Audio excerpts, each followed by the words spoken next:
Ya, bismillahirrahmanirrahim. Assalamualaikum warahmatullahi wabarakatuh. Alhamdulillah, segala puji hanya milik Allah, dan semoga salam dan salawat tetap tercurah kepada Nabiullah Muhammad Shallallahu Alaihi Wasallam. Alhamdulillah, pada kesempatan kali ini kita telah memasuki pertemuan yang ketiga, yaitu pertemuan yang akan membahas tentang rangkaian kontrol motor secara bergantian. Pada rangkaian ini, kita dapat melihat bahwa rangkaian kontrol motor itu bisa dipakai secara bergantian, di mana jika kita lihat pada gambar ini, apabila kontaktor 1 bekerja, maka motor 1 yang bekerja, dan apabila kontaktor 2 yang bekerja, maka motor 2 yang bekerja. Pada kondisi ini, motor tidak dapat menyala secara bersamaan, tapi secara bergantian. Jika kita menekan start 1, maka motor 1 yang akan bekerja, dan jika kita menekan start 2, maka motor 2 yang akan bekerja. Nah, untuk lebih jelasnya, kita dapat melakukan simulasi di aplikasi atau software yang biasa kita gunakan, yaitu software EKTS. Nah, untuk lebih jelasnya, silakan simak video berikut ini. Nah, di sini kita mengambil dulu sumber satu fasa untuk membuat rangkaian kontrolnya, di mana kita bisa lihat di sini bahwa yang kita butuh adalah satu tombol stop, dua tombol start, dan dua kontaktor 1, kontaktor 2, motor 1, motor 2, dan sumber 3 fase. Nah, ini yang akan kita buat simulasinya di software EKTS. Kenapa kita buat software simulasinya? Agar kita lebih mudah memahami bagaimana prinsip kerja dari kontrol motor bergantian secara manual ini. Oke. Nah, sekarang setelah mendapatkan satu sumber fasa, yang selanjutnya kita buat adalah membuat tombol stop. Nah, di sini kita sudah punya tombol stop. Sekarang kita beri nama. Namanya adalah STP. Kita harus ingat bahwa di sini hanya bisa menyimpan 3 karakter. Jadi sebetulnya kita buat singkatan-singkatan yang mudah kita pahami saja.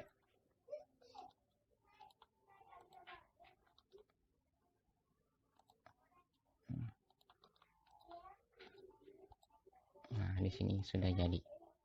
Nah, di sini jika kita lihat di sini fasa tersambung dengan tombol stop, terus tombol start, terus ke kontaktor 1. Jadi sangat sederhana ya. Jadi kita buat dulu. Sekarang ini salah. Tombol start. Nah, start kita buat juga teksnya atau indikatornya supaya kita lebih mudah memahaminya. Oke. Nah, setelah ini kita butuhkan satu buah kontaktor. Di video sebelumnya saya juga pernah jelaskan bagaimana atau apa sih alasannya kenapa harus saya buat berangkainya secara vertikal. Ini sebenarnya tergantung kebiasaan kita saja, apakah kita mau merangkainya secara vertikal ataupun merangkainya secara horizontal. Nah, ini untuk menghubungkan garisnya, kita tarik garis, terus kita atur supaya gambarnya tampak lebih rapi. Jadi ini software sangat membantu kita atau sangat memudahkan kita. Nah, di sini kita pakai namanya adalah K1 atau bisa kita indikasikan sebagai kontaktor 1.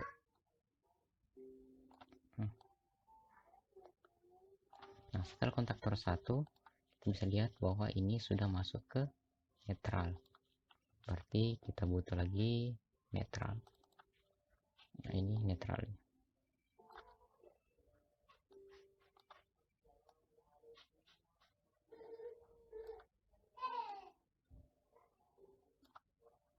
Oke, jadi secara sederhana rangkaian pertama itu telah selesai. Nah, saya sarankan juga jika ingin membuat rangkaian kontrol, maka sebaiknya kita mengerjakan satu baris per satu baris. Jadi satu baris dulu, terus selanjutnya, terus gambar yang selanjutnya, terus gambar selanjutnya. Kenapa harus seperti itu? Ini memudahkan supaya kita terstruktur cara bekerjanya, atau tidak ada garis atau rangkaian yang terlewatkan. Nah, tahap kedua kita kan membuat di sini, kita lihat ada kontak NC-nya K2 dan kontak NO-nya K1. Oke, sekarang kita buat dulu normally kontak atau normally close kontak. Nah, ini dia. Nah, di sini sudah ada. Nah, di sini kita bisa milih dia K1 atau K2. Karena kita baru buat K1, maka yang tampil di sini hanya muncul K1. Maka untuk membuat K2, maka kita harus buat dulu kontaktor 2-nya. Kita beri nama K2. Nah, setelah jadi K2, maka kita sudah bisa memilih antara K1 atau K2 kontak dari sini. Nah, lihat di sini ada K1 atau ada K2. Secara gambar kita bisa lihat bahwa di sini kita butuh K2 terlebih dahulu. Jadi K2-nya ini terpasang paralel di sini. Oke. Nah, sekarang kita pasang garisnya.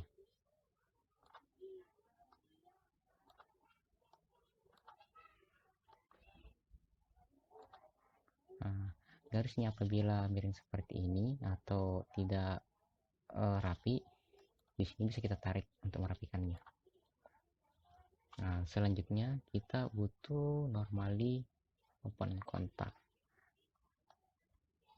Nah, fungsi dari K2 di sini adalah memutus K1 apabila K2 yang telah bekerja. Dan fungsi dari K1 di sini adalah membuatnya menjadi safe holding atau mengunci dirinya sendiri. Oke, kita buat lagi. Ini kita sambung ke sini. Terus kita sambung lagi.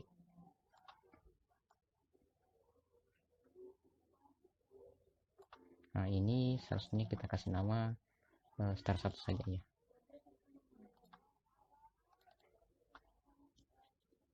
ST1.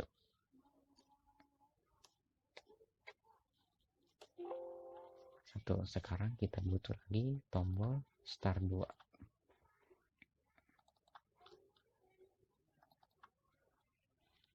ST2. Oke, sekarang kita buat lagi.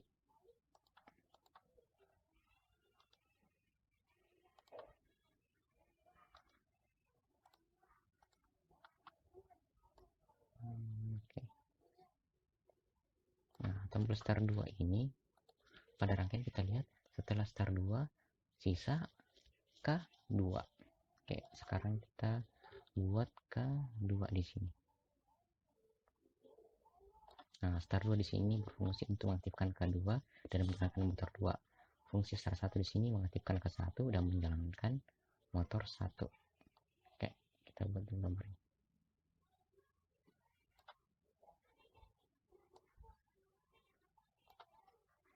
Nah, pada rangkaian ini terkadang dia tidak bisa langsung terpasang pada titiknya ya. Jadi kita rapikan saja sedikit demi sedikit.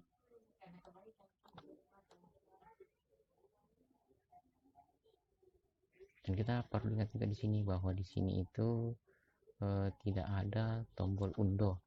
Jadi yang ada hanya tombol hapus. Jadi dalam pembuatan gambarnya kita harus cukup berhati-hati dan sebaiknya kita menggunakan mouse.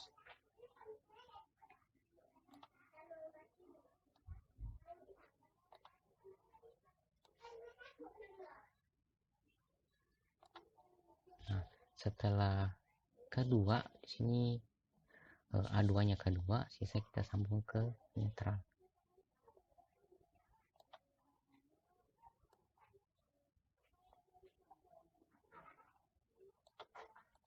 Oke. Nah, selanjutnya kita buat normally close-nya K1.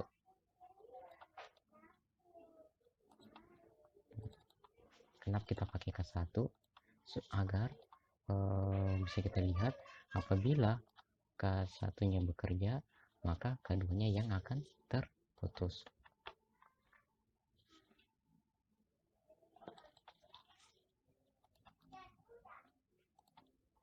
Di sini kita serikan antara kontak NC K1 dan NO nya K2, dan kita paralelkan dengan tombol startnya start 2.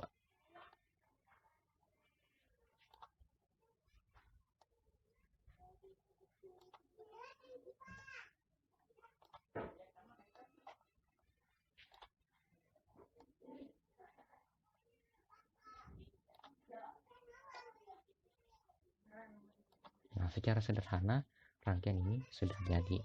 Tapi karena kita ingin melihat bagaimana simulasi motornya, maka kita buat juga rangkaian dayanya. Nah, di sini kita butuh sumber 3 fasa. Selanjutnya kita butuh normally open ya, yang triple kontak. Nah, ini artinya kontak utamanya kontak per 1. Nah, yang ini yang terhubung langsung ke motor. Jadi kita buat begini. Ini K1, terus kita buat lagi 1. Nah, ini untuk menjalankan motor 2.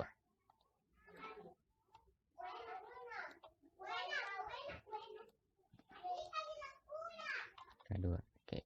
Sekarang sisa kita hubungkan saja.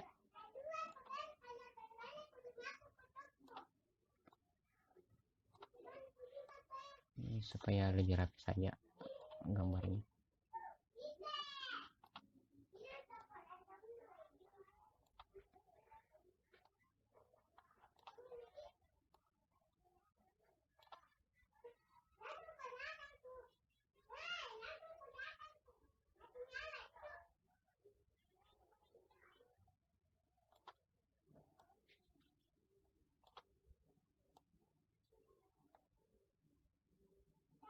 Nah, ini kita lakukan supaya gambarnya terlihat lebih rapi saja. Sebenarnya walaupun asal rangkaiannya sudah terhubung, ini sudah bisa berjalan, tapi untuk lebih indahnya kita buatnya dia saja supaya lebih rapi. Nah, di sini kita kasih nama motor 1. Motor 1. Terus pasang lagi motor 2. Sini motor 2. Oke. Nah, secara sederhana rangkaian kita ini sudah selesai. Nah, pada rangkaian sebenarnya kalau bukan simulasi artinya kita masih perlu pengaman. Di sini masih ada thermal overload untuk mengamankan motor kita, sebenarnya untuk menjadi jaga-jaga. Terus di sebelum sumber ini, setelah sumber ini kita juga sebaiknya menggunakan MCB 3 fase.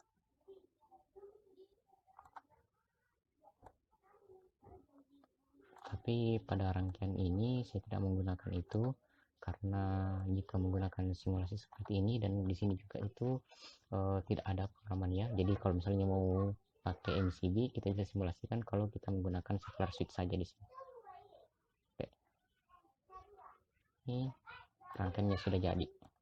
Nah, secara logikanya jika kita melihat gambarnya, gambar di sini apabila K1 menyala, maka motor 1 akan bekerja dan kita dapat mengaktifkan langsung motor 2 dengan menekan tombol start, dan secara otomatis akan memutuskan K1 dan menghentikan motor 1. Untuk lebih jelasnya silahkan simak simulasi berikut ini. Nah, di sini rangkaian sebenarnya pertama kita tekan K1. Nah, di sini K1-nya bekerja. Di sini kita lihat bahwa di sini lepas, di sini juga lepas, jadi sehingga K2-nya ini tidak dapat penguatan. Dan bagaimana cara untuk menyalakan motor 2 dan menghentikan motor 1? Ya, sebenarnya cukup sederhana, kita cukup menekan tombol start 2.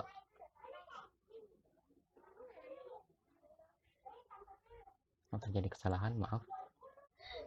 Di sini terlihat bahwa ada yang salah antara motor 1 dan motor 2. Tapi kita coba lihat dulu errornya itu dari mana. Oh ya, ternyata errornya itu ada fasa yang salah masuk. Jadi ini fasanya salah, jadi kelihatan errornya. Bisa terjadi apabila kita salah memasang fasanya, maka motor 2 kita itu bisa terbakar.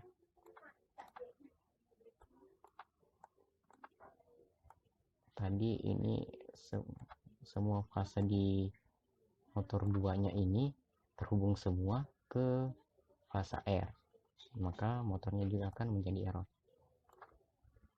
Jadi errornya bukan di rangkaian kontrolnya, tapi errornya itu di rangkaian dayanya. Oke, sekarang kita bisa simulasi kembali. Nah, pada saat saya tekan start 1, maka motor 1 akan bekerja. Dan pada saat saya tekan motor 2, nah, start 2, maka motor yang bekerja, motor satunya yang akan berhenti bekerja.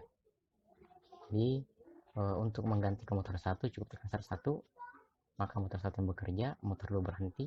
Dan untuk mengganti ke motor 2, maka kita tekan start 2, motor bekerja dan motor 1 berhenti.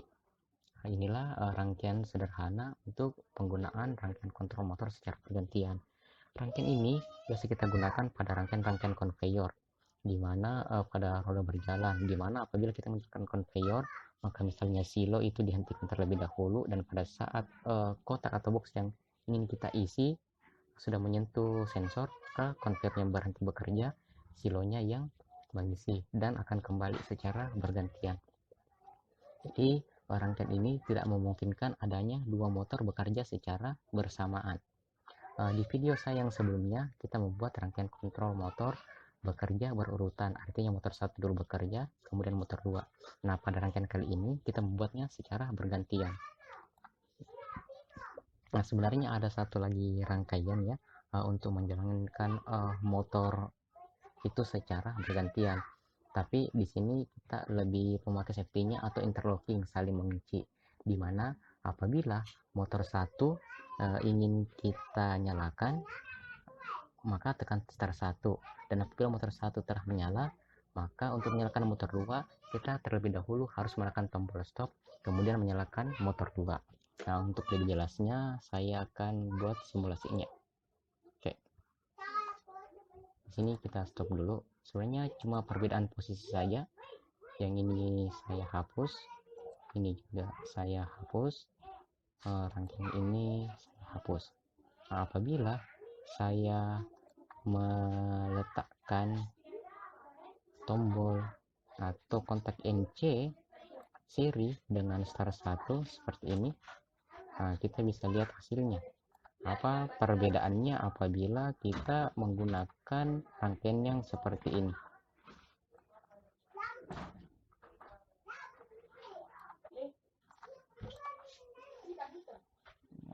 Kita lihat dulu ya apa yang terjadi apabila kita membuat rangkaian itu seperti ini. Oke, sekarang kita simulasi. Nah, pada logikanya apabila kita ingin menyalakan motor 1 dalam kondisi semua motor dalam keadaan mati, kita cukup menekan start 1. Nah, untuk menyalakan motor 2, maka kita terlebih dahulu harus menekan tombol stop, baru menyalakan motor 2. Ya, sekarang kita lihat. Saya tekan start 1. Nah, ini nyala. Nah, untuk menyalakan motor 2, ini tidak bisa. Kenapa? Terlebih dahulu harus saya menekan tombol stop terlebih dahulu. Nah, terus kemudian menekan start 2. Nah, start 2 di sini menyalakan motor 2. Nah, untuk menyalakan motor 1, ini juga tidak bisa menyala. Jadi terlebih dahulu itu saya harus menekan tombol stop. Jadi inilah perbedaan kedua rangkaian, di mana apabila kontak NC dari K2 itu kita paralelkan dengan start 1, atau kontak NC itu kita serikan dengan start 1. Nah, pada rangkaian ini atau simulasi ini ada satu hal yang menarik juga ingin saya perlihatkan, di mana kita bisa melihat list atau elemen apa saja yang kita gunakan. Caranya cukup sederhana, cukup menekan tombol window, terus memilih list, terus elemen.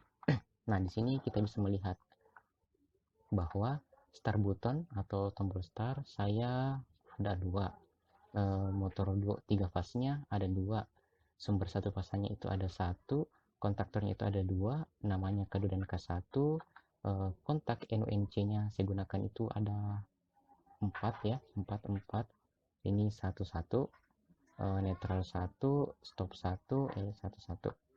Oke, demikian dulu perjumpaan kita di pertemuan kali ini. Saya rasa sudah cukup jelas, dan untuk mengetahuinya, memahaminya lebih jelas, silahkan membuat simulasinya di program EKTS. Program ini cukup ringan dan sangat mudah untuk membantu kita dalam pemahaman konsep kontrol motor listrik menggunakan kontaktor. Sekian dan terima kasih. Sampai jumpa di pertemuan atau video saya berikutnya. Assalamualaikum warahmatullahi wabarakatuh.